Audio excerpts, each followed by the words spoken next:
I'm super excited about today's tutorial. We are going to be sewing up some beautiful fabrics from my dear friend Ellie at Mojave Farms Quilt Company. If you followed her or me for a while, you will remember that she put out some fantastic 3-yard bundles of fabric a few weeks ago, and several of the ones she put out were of the theme of one of her besties, and I was lucky enough to make the cut. So there was a She Sews Seams bundle. You can see what it looked like right here. Of course it has pink and orange in it. Those are my favorite colors. And we also had this beautiful floral print within that set as well. So when I set out to look for a quilt pattern to show you guys that was both beginner friendly, but also utilized those 3 different fabrics well, this is what I came up with. Today I'm going to be showing you the Pinwheel Plus One pattern.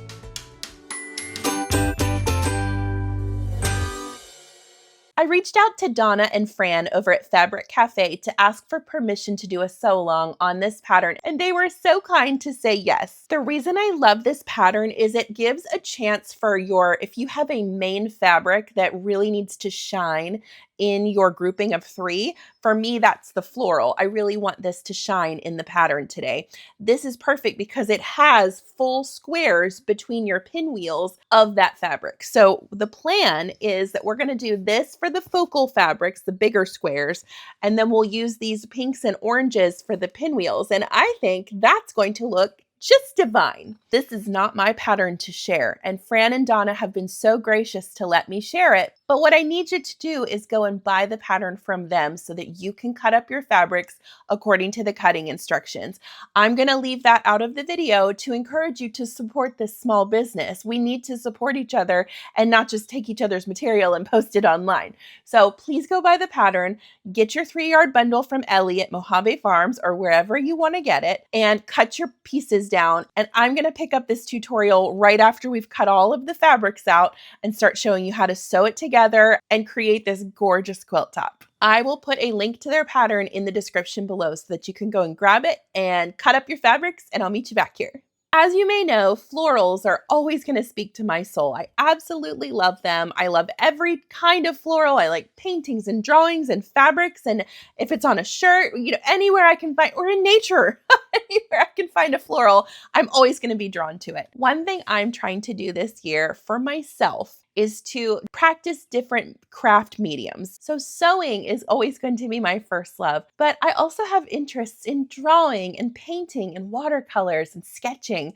And I've been practicing a lot of that on Skillshare lately. Thank you so much to Skillshare for sponsoring today's video. Skillshare is a fantastic platform that offers creative classes for hobbyists, creative professionals, and everyone in between. You can either learn a skill from scratch, or you can rekindle a creative passion for something that you know a little bit about already, but you want to get better at and come back to. And that's what Skillshare is perfect for. It's real people teaching real creative skills. In the age of isolation and AI taking over, quite literally, it seems everything, Skillshare is committed to keeping creative learning human, together with other humans. Isn't that refreshing?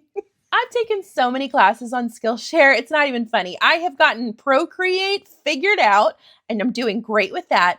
But I wanted to do a little bit more hands-on artistry and doing some drawing myself. So when I came across a class called Learn to Draw Flowers, The Art of One-Line Floral Doodling by Toby Hasler, I was hooked. He is so calm and easy to follow, and his classes are just short and sweet. It's not going to take all day to sit there and watch. It's something I can work on in the evenings after I finish my work for the day, and I just want to unwind and be creative. One thing I love about these one-line drawings is that you're just focusing on keeping your pen down. There's something really freeing about that. I've been having so much fun creating with Toby on this class and really challenging myself to follow his instructions while also maintaining my own creative path. And florals are such a fun and easy way to create without a whole lot of stress because they're so naturally free in nature. I think I'm going to be using some of these drawings in my future gift giving to put on gift tags. Is just doodle a little flower to put next to their note that says how much I care about them. I've also got great news today. The first 500 people to use the link in my description or scan this QR code will receive a 1-month free free trial of Skillshare, which is so exciting. That means you can go on and learn all kinds of fun things for a whole month for free. What do you have to lose, guys? This is such a great platform. My to-do list is growing. I've got a bunch more flowers I want to draw, but first we need to make this quilt. So let's get into how to put this quilt together. I do need to give some praise to the ladies over at Fabric Cafe because these 3-yard quilt patterns, which they are famous for, they have a million of them, and most of them are very beginner friendly. And that's exactly what you're going to find in today's pattern. The cutting of this fabric for 3 yards took me maybe 30 minutes tops, which is so nice because I'm not the kind of person that wants to spend all day cutting a pattern up. I really don't want to do that. I just don't have the attention span for it. So the first thing we're going to be working on, and really it's the only piecing that we're going to be doing that's kind of intricate, which is intricate, I say very loosely. This is the hardest part of the project right here, and it's not hard at all. We're going to be making a bunch of half square triangles, and you're going to be using your two. So again, we're using the floral, which is our focal fabric, and then these are our kind of like secondary fabrics. So you're going to be using those to create a bunch of half square triangles. So let me show you how to put those together. You're going to need a marking pen of some sort. I like this one from Sew Line because it has different color options. So you've got a blue, and if you turn it, you've got white. And then if you turn it again, you've got pink, which is great when you have a bunch of different colors of fabric to work with. You're also going to need an acrylic ruler of some sort, one bigger than whatever size of the squares are that you're working on. So what I like to do is just knock this out all at once. So whichever fabric you want that's easier to mark on, I'm just going to put that one aside, and I am going to mark every single one of these. Yep, that's right. We're marking all of them with a diagonal line going from corner to corner. So I think I'm going to use blue for this and see how that looks. Perfect. So this is literally step one, is to just on all of one of your colors for your half square triangles, mark a diagonal line. Because what we're going to be doing is sewing on either side of that line to create the half square triangles. And you may think, oh, well, is that really that important? It is, because first of all, when I first started sewing half square triangles, I sometimes refused to read the directions, and I would just like not be thinking about it and just start sewing right across the middle of that square. And that's totally wrong. That's not going to give you a half square triangle. So it is important, I think, if you're a beginner to draw this line. And truly, even if you're not a beginner, I still take this step because I want as accurate as I can get of those beautiful half square triangles to create our pinwheel block. The pinwheels are such a fun focal point on a quilt, but you really need to pay attention and make sure that you're taking time with them and trying your best to match up your seams as best you can. So if you're like me and you get bored quickly and you can't just sit here and talk to a camera like I'm doing right now, I would put on maybe some of your favorite songs or listen to an audiobook while you do this. A lot of quilting is repetitive steps. And so that's what this is going to be today. We're going to be drawing these lines. Then we're going to be chain piecing these all together, doing some cutting and some squaring. And because there's so many squares to do, might be good to get lost in an audiobook as long as you don't get too lost. Oh my gosh, I do that from time to time too. I'm trying a lot harder to read more this summer. You'll see a few tutorials. I don't know when they're posting. One I think posts after this one. One will be posting before to create some fun accessories for our books and our Kindle e-readers and whatever you read a book on. We might as well make it cute, right?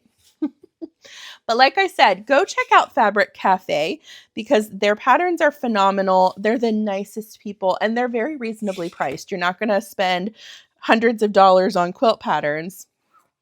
And they also have several books where you can get, 8 patterns all in the same book, which is wonderful. Love Fabric Cafe.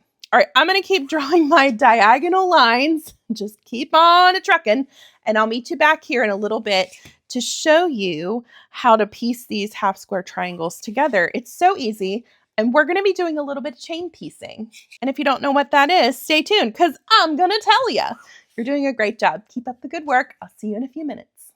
To sew up today's quilt, I'm going to be using this light gray glide thread, and I keep it on this spool because I buy these large spools and they don't fit on my machine. You can get this anywhere. I got mine at Sewing Parts Online.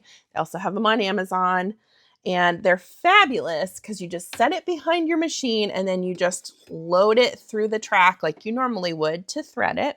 I've already got my bobbin loaded. I'm using a universal 80-12 needle. A new needle. I just put it on my machine because I want this to be nice and fresh. And that's an important tip. You do have to change your needle from time to time. All right, so we're going to take our half square triangle squares. I've got my orange and my pink, and we're just going to start pairing them up and sewing 1/4 inch to the left of each of those lines that we drew on the fabric. Now, one quick note is a non-directional print is ideal for this type of project because then you don't really have to pay attention to which direction things are going, especially on half square triangles. That's really difficult. So we're going to just put those pretty sides touching and make sure all those raw edges are lined up nice and even. And I'm going to look at my line on this square here, and I'm going to line it up with the 1/4 inch mark on my presser foot. We're going to do a scant 1/4 inch on this, and I feel like a scant 1/4 inch is very confusing to people. So let me try and demystify everybody on what a scant 1/4 inch is. So on my presser foot, if I put my needle on the left justified side, I can see that when my needle lines up, which will be right on this notch right here, this is really hard to see. If you line it up with this notch right here, that is 1/4 of an inch away from this notch that's on the far right side of my presser foot. That would be a true 1/4 inch.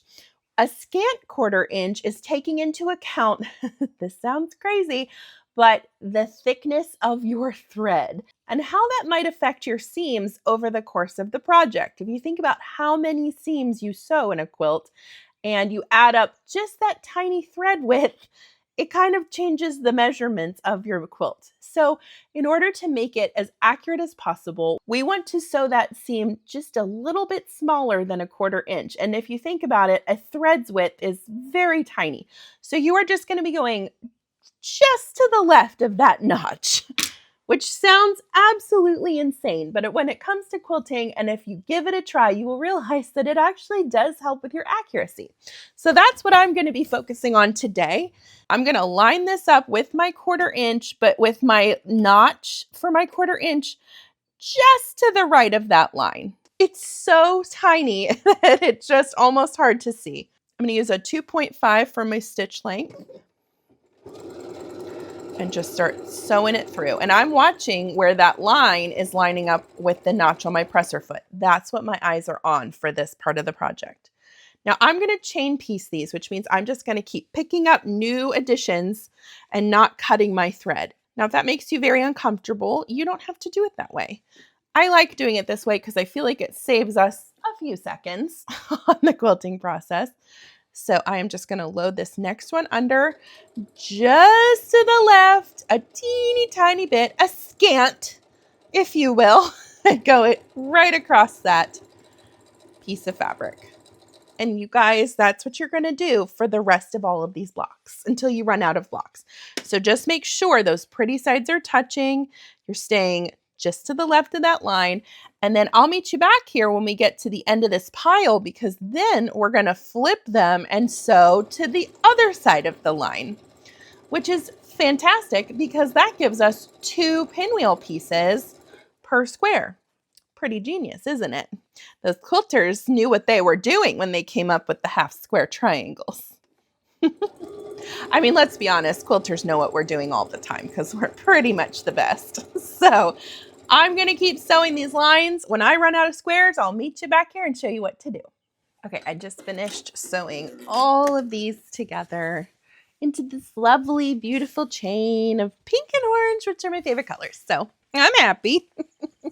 Now I'm going to take the end of where I just finished stitching, and that's what I'm going to start sewing first on this one, because we're going to be sewing again to the left of the seam, and that naturally puts it where I need it to be. So I'm not even going to cut these because this keeps them all in order and so I don't lose any of these little friends. So just drape them off the side wherever you want to put them. And we're going to load this back under, scant 1/4 inch again, and start sewing.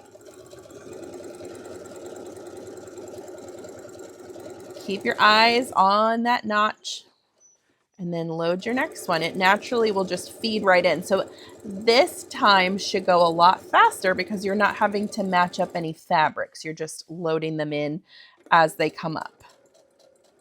We will separate these in the next step. But for right now, just sew down this line. Make sure that you're watching that scant 1/4 inch. Now's not the time to get sloppy.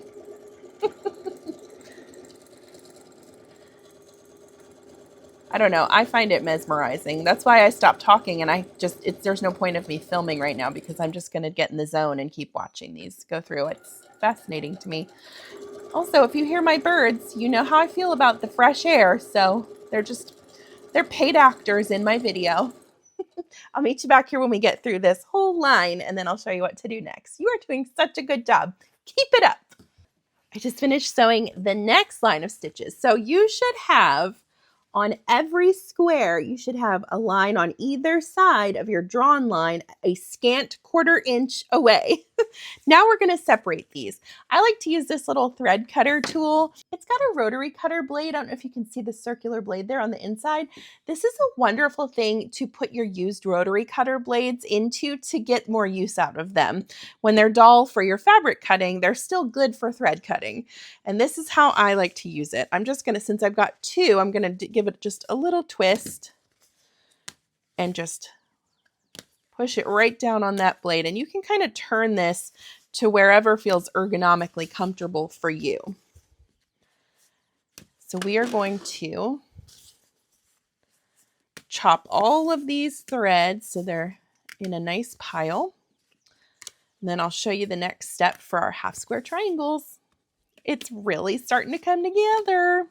The next thing we need to do is separate these into actual triangles. And you can do this using two different methods. If you have scissors and that's what you've got accessible to you, easy peasy. We're just going to snip right up that drawn line to create two triangles. Now, a faster thing you can use is a rotary cutter with your acrylic ruler. So to do that, I'm just going to lay it on my cutting mat, line the acrylic ruler up with the center line, and then I've got them going this way. Whatever way you choose is the right way. You use what's accessible and easy for you to get a hold of. There's no shame in any sewing tool. Heck, even if you just grab the kitchen scissors, because that's all you've got nearby, do it. You're not going to get judgment from me, honey. I'm going to finish chopping up these squares into smaller squares because that's what quilters do, is we just take fabric and we chop it all up and then we sew it back together because we're kind of crazy like that. So once I'm done with this, I will meet you back here and I'll show you how to square these up and get them just right for our pinwheel blocks. All right, we've got all these beautiful squares. Now we have to press them. And I am going to press mine. There's really no dark side to the fabric, so I'm just going to pick pink, and that's the way I'm going to press it because it's the darker of the two. I'm going to be using my Oliso project iron. It is great when you have small pieces like this that you just have to do a bajillion of, and maybe you're trying to keep up with some other things on your sewing table and you just want to have your iron right there accessible. It's wonderful for that. So we're going to flip it. Once we get the back, I'm going to do it from the front and then put it in a pile. And that's literally all you're going to do. It's going to take a while. This first step, step one, making the half square triangle blocks is probably the most time-consuming part of this project. And it's just a lot of repetition, which one thing I love about this pattern is the visual aspect of it makes it look a lot harder than it actually is. It's really just repetition. Like you're seeing here, we're going to be ironing, well, let's see. I don't even know how many squares there are. Let's say 1 million. So put on some tunes, Or at this point, I think you'd probably be okay if you wanted to turn your iPad on with a little TV show or something. Just be careful not to burn yourself. And get these all pressed. And then we're going to do something even more fun, which is we're going to be cutting these just to make sure they're exactly 4x4-inch squares. We're going to be measuring each one and getting rid of these little tails that are hanging off the edges. Listen, I didn't promise that all the parts of quilting are fun. I just promised that I would show you all of the parts of quilting. So this is one where you just kind of want to take your mind and go somewhere else for a while. All right, I'm going to keep pressing once I'm done with this. Oh, one quick note while I have you. When you're using one of these project craft irons on your cutting mat, make sure that your steam function is off because these wool mats are really thick and wonderful with just heat. But when you add steam, that really ups the temperature and the moisture can get through to your cutting mat and cause it to warp and bubble. And I hate to say this, but I've never found a trick that fully gets it back to flat again. So if you are going to be doing this, make sure that when you're resting, it's on top of your little silicone holder and the wool mat, because you can even feel it's a little bit warm under here. Not hot enough to make this warp, but it also wouldn't hurt if you have two wool mats even to put one on top of each other, whatever we can do to keep that heat away from your mat. And if you can move it, that's even better. I've got a wood table over here. That's where I typically do my pressing on this little project mat because wood is not going to, did I say wool table? I don't know what I said. Wood is not going to warp the way that your self-healing cutting mat will. So just a little note, no steam. Okay. I'm going to keep pressing. See you in a few minutes. All of our squares are nice and flat, and now we need to trim them down to 4x4-inch squares all across the board. This may sound tedious, and it feels tedious when you're doing it, but when you make sure that your squares are all the same size, you know that your quilt is going to be even more accurate and matched up as best as it possibly can be, and that matters. It really makes it look good. So I'm using this little rotating cutting board by Riley Blake. And I have a 4.5-inch quilting grid ruler here. And I'm lining my diagonal seam up with this diagonal line. And that helps me make sure that everything is nice and even. And these are not really that far off from 4x4. So really, I'm just kind of cutting a little wisp off of each one. But it is going to take a little while. So settle in, honeys. The one thing I love about this project is I have never, and I'm really excited about, is I've never, for as much as I talk about how much I love pink and orange, I've never made a quilt that the focal point, at least I don't think so, that I can remember at least, where the focal point was pink and orange. Like that is the theme of this quilt very clearly. And I'm really excited about that. You can tell I don't use this rotating mat very often because I keep picking up my squares out of instinct. But it is a good tool to have. I'm just making swiping them off the side here to make a little junk pile that I'll get rid of when I'm done. So I'm just going to keep lining this up. I'm lining it up with my 4x4, cutting off the excess. Turning it and then lining it up again on this side, the opposite diagonal, and making sure that is also 4x4. Like I said, if you did this pretty well, you should only have teeny tiny wisps of fabric. All right, I'm going to keep doing these. I'll see you in about 40 years when I'm done. I'm just kidding. It'll take maybe 15 minutes. And then I'll show you, we're actually going to sew something together. Now. So, okay. Keep going. You're doing awesome. Meet you back here in a minute. I just finished trimming all of these down to 4x4s, right? Now, I do want to make a quick point though. You may think that's a step you can skip, right? This is what I just trimmed off of all of those squares. Can you imagine all of this added up into our project and how much that would throw off the measurements of it? So don't be skimping on that step. Now it's time to make our pinwheels. And this is where it starts to get more fun. We're done with all the tedious. Now we get to sew this quilt top together. So get to your machine and you need to figure out what color you're going to be following. Pick one or the other. In this case, pink or orange. I'm going to choose pink. And the way that we're going to lay these out to sew them together is like this.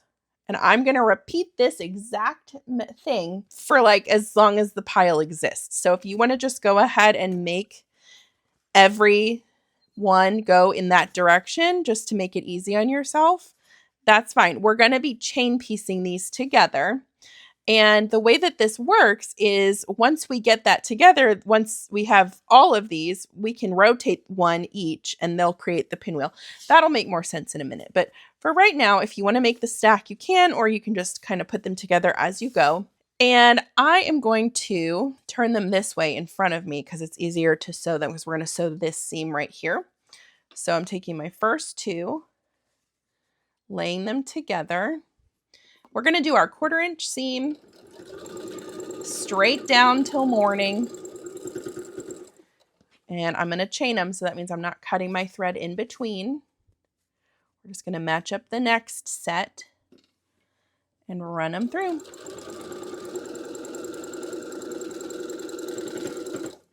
We're going to do that for a while. I just love making quilt tops. I said this in another video. The quilt tops are my favorite part. The actual quilt part, I don't love. It's not my favorite. I'll do it. Like I can, quilt something here at my domestic machine. Or if the quilt is just too big or if it's too intricate what I'm trying to achieve with the quilting, I'll send it to Mary Quilter out in Illinois. She's my bestie when it comes to long arming. Highly recommend her. Mary Woods is her name, and she's on TikTok primarily, I think, as Mary Quilter. And yeah, I just choose as I need to which way that we need to go with that particular project and go for it. Because I don't love quilting. I love quilting. I don't love like the actual quilting. This is going on a tangent. Let me keep sewing these together. Once I get them all figured out, I will meet you back here and show you the next step. I just finished chain piecing all of those together, and this is what they should look like, all in the same direction as of right now. Go ahead and we're going to cut them all apart. And then for the next step, to create that pinwheel, we just have to rotate one of those pieces to match up with the original piece to create the pinwheel look. Super simple. Now, if you want to take a moment and just double check, it wouldn't hurt for you to just look at your measurements on these rectangles. They should be 4 inches by 7.5 inches. And if you want to take a minute to kind of scan them and trim off any wisps, you certainly should and can. So let's take a peek here. 4 inches by 7.5. I'll double check all of them, but I'm pretty sure I'm not going to need to cut anything off of these. So this is the first left side of our pinwheel. And I'm going to check this one. 4 inches, 7.5. Looking good. If you want to press them, you can. You're going to turn it this way so that it creates the pinwheel. Okay. And what you want to do is flip this on, pretty sides touching, and we're going to nest those seams, which means that we're going to make one seam go up and one seam go down. And you can feel it with your fingers when those seams fall into place. It gets really flat between your fingers. And we're going to sew 1/4 inch seam right there. So if you want to pin it, you certainly can. Line it up under that presser foot with the 1/4 inch. Flatten it out with your finger and sew it through.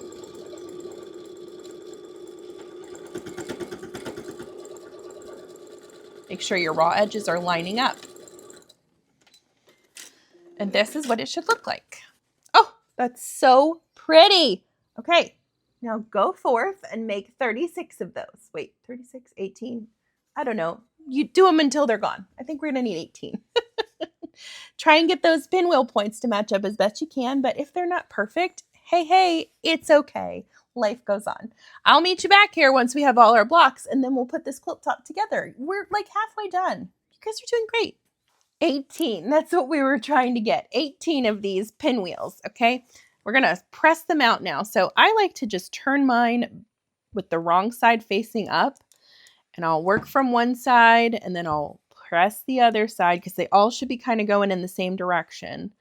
And then we're going to flatten out the center seam. Now, people have differing opinions about this. Some people like to twist the center seam. Some people have found, that there's a certain way to sew your seam so it's less bulky.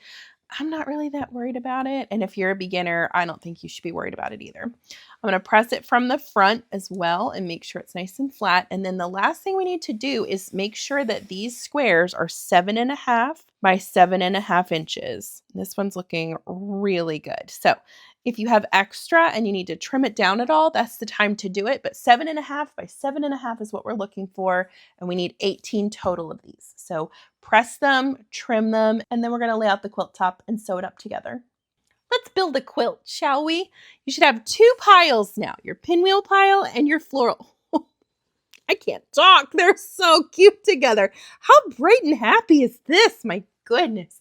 Okay, take a pinwheel to start with. We're going to make rows of 5 blocks, and we're going to alternate them each row. So we're going to do pinwheel. If you want to lay your first row out, we're going to do pinwheel, floral, pinwheel, floral, pinwheel.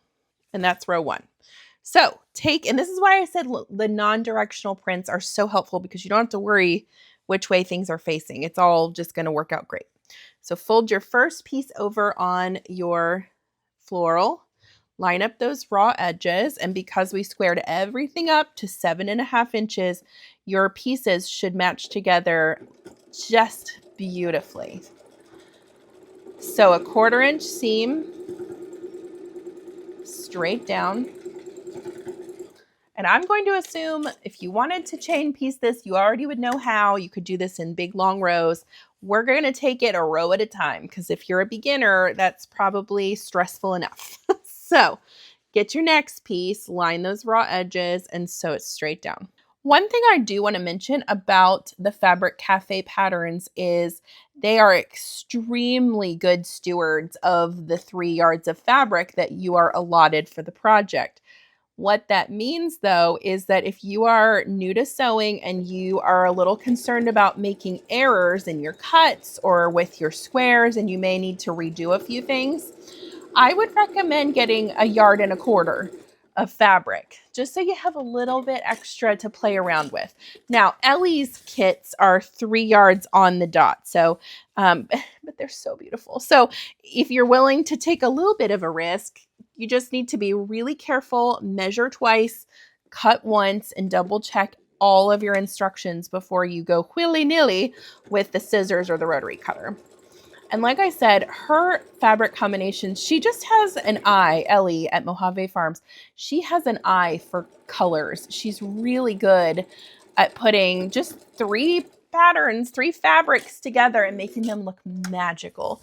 Plus, remember, she has friends and they have different combinations on her website as well, which makes it even more fun. So definitely check out her website. She's got some loaded right now that I'm eyeing up. I'm like, you don't need more fabric. You don't need more fabric. But I do need more fabric. I always need more fabric. All right, we're finishing up row 1. Nice 1/4 inch all the way across. Here's how it looks. It's so good. It's so pretty. Now I'm going to lay this over here.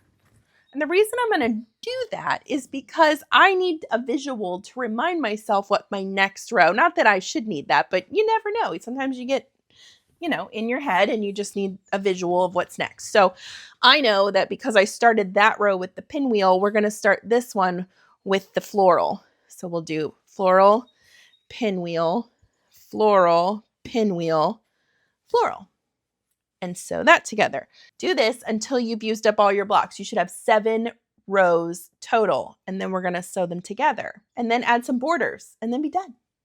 Yay. Okay, little angels, we've got 1, 2, 3, 4, 5, 6, 7 rows. Oh, the colors are so happy. So we're going to now sew from bottom to top because that's just how it's laid out and it makes sense. So I'm going to fold this guy over on this one, and we're going to match up the raw edges at the seams.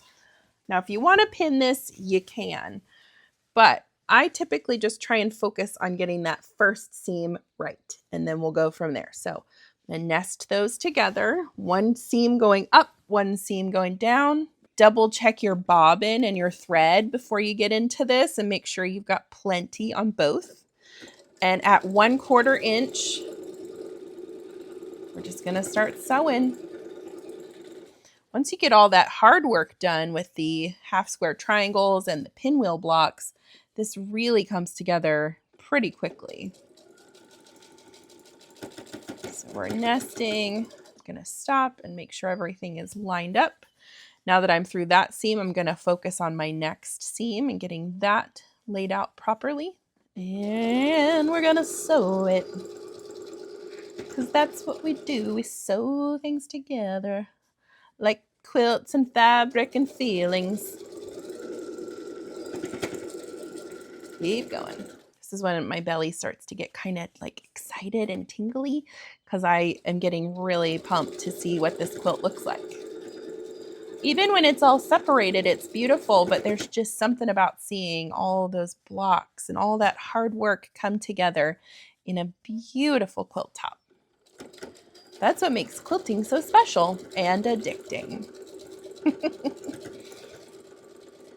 Okay, keep those nice and even. Focus on my last set of seams here. I got a little off track. Get back on track. And remember, it doesn't have to be perfect. It's okay. It's okay if it's a little different.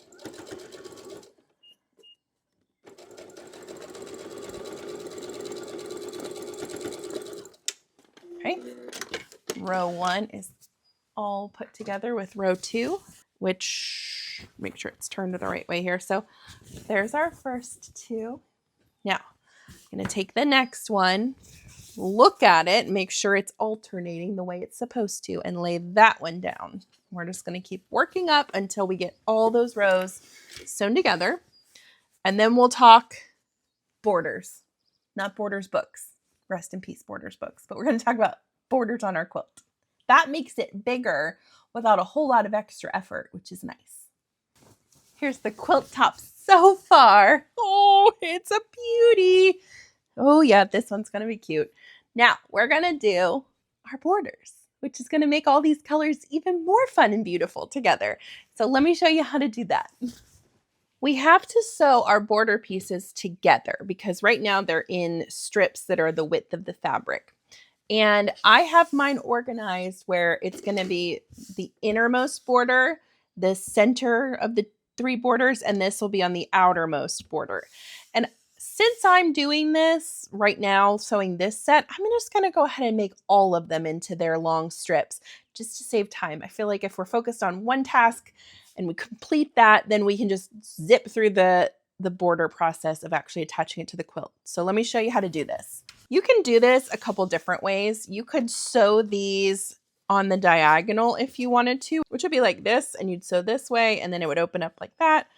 I'm just going to sew these, and the pattern says to do it this way. I'm going to sew them end to end, which is a little bit easier for those of you who are just starting out. So we're going to match our 2 ends here, and I'm going to sew just to the left of where that selvage is. And I'm going to go ahead, since I've got a couple of these, I'm going to load another one under. This will save me some time. I think I've got 5 total of these.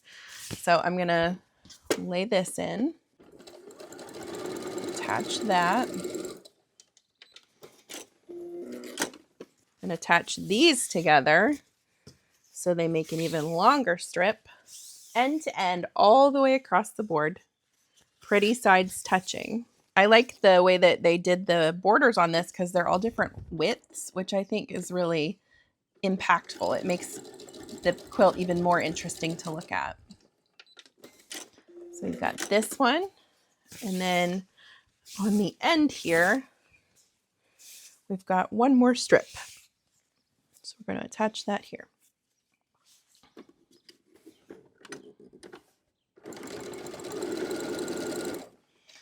Okay, now I'm going to take my rotary cutter and just trim about 1/4 inch away from each of those seams. And then we'll press that out. And truly, that's all you have to do, because what we're going to end up doing is sewing with the strip all intact. We'll sew those side seams first and then trim it, and then we'll keep trimming it down as we do it, which is really helpful because then you don't have to have any sort of exact measurement for each of the 4 strips that go around the sides.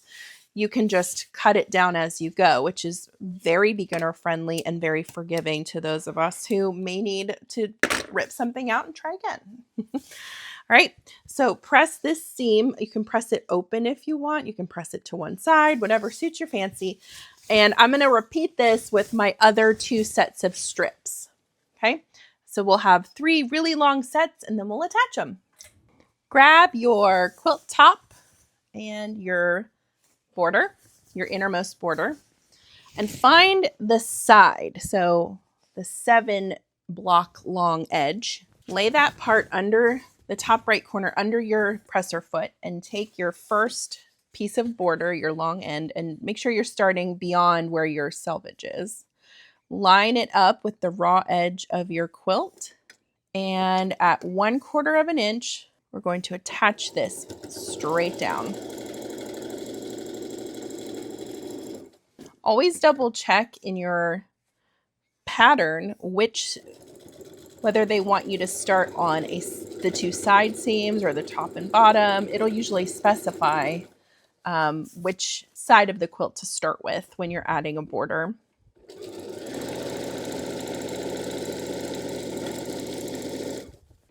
You'll see that I didn't clip or pin any of this. I would just be taking them out and moving it around anyway, so it's not really worth it to me to do so. I'm just going to sew until I get to where I know that it's matched up properly. And then in the new section where it's not quite matched up yet, I'm going to stop and then reconfigure everything. Keep going.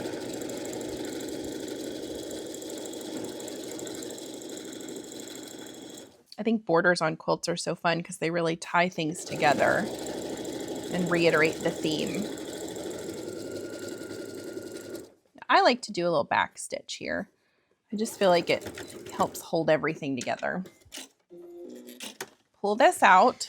Now you've got your first border on it.